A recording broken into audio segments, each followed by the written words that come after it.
Hi students, this is Shalini, Assistant Professor of English, St. Joseph's College of Arts and Science, Kadalur. This video is for the paper Indian English Literature. In this video, we are going to analyze the poem On Killing a Tree, written by G.V. Patel.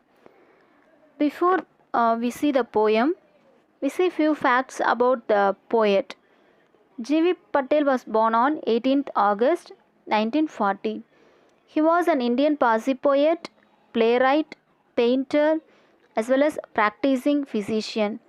He belongs to a group of writers who have subscribed themselves to the Green Movement, which is involved in an effort to protect the environment. G.V. Patel is an important presence in the history of modern Indian poetry in English. He is a doctor by profession. He has written 3 books of poetry. Poems, How Do You Withstand, Body and Mirrored Mirroring. 3 plays like Princess, Savaksa, Mr. Bekram. These held several exhibitions of paintings in India and abroad. He lives in Mumbai. The enduring concerns in Patel's poetry are the besieged terrain of the human body, its frailty, absurdity, and perishability. The vulgar social inequalities of caste and class that continue assail post-independence India. The predicament of the subaltern, perennially neglected to the sidelines of history and art. The daily catalogue of violence, conflict and pain that made up the century's folk songs, the perpetual looming shadow of physical death, and a probing curiosity about what, if anything, lies beyond a world of fraught materiality. In the accompanying interview, Patel describes himself as a profane monk whose poetry reveals a slightly sick concern with the body. Now we can see short analysis about the poem. In this poem, the poet sensitizes the reader and highlights the fact that trees are living things. He equates trees with humans to convey that trees should not be cut because destroying trees is just like killing a human being. A tree does not die by merely cutting because it regrows from where it is cut. If it has to be destroyed, then it has to be uprooted. Let's move on to the poem. It takes much time to kill a tree. Not a simple jab of the knife will do it. It has grown slowly, consuming the earth, rising out of it, feeding upon its crust, absorbing years of sunlight, air, water, and out of its leprous hide, sprouting leaves. In the first stanza, the poet says, a simple cut does not destroy a tree.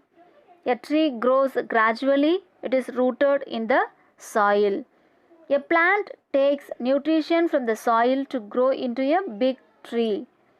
The tree is firmly bound with the soil. It takes in sunlight, water, and air to grow into a strong trunk, and it gave number of leaves. Second stanza, so hack and chop, but this alone won't do it. Not so much pain will do it. The bleeding bark will heal, and from close to the ground will rise curled green twigs, miniature boughs, which if unchecked will expand again to farmer size. In the second stanza, the poet says that humans cut and chop the bark of trees into many pieces, but that is not sufficient to destroy the tree. The point of the tree which gets cut gives off chaff just like a human being's bleeds. Gradually, this would heal, and from there, new branches start growing again.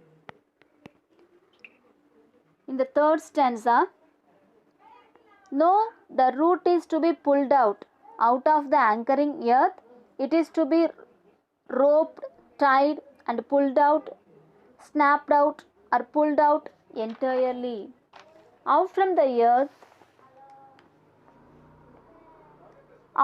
earth cave, and the strength of the tree exposed the source white and wet, the most sensitive hidden for years inside the earth. Here the poet says that in order to kill the tree, it has to be uprooted. One has to separate the tree from the earth which supports it.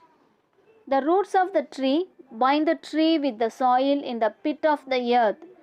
From there, the most sensitive and hidden part of the tree, the roots have to be detached. The roots are white in color and are damp. The fourth stanza. Then the matter of scorching and choking in sun and air, browning, hardening, twisting, withering, and then it is done. Once the tree has been uprooted, then gradually it withers and dries up with the action of heat and wind. The trunk will become brown, twist, and will harden. Finally, the tree will die this kind of way. So in this poem, the poet used no rhyme scheme in this poem. It is written in free verse. There is no rhyme scheme or any rhythm.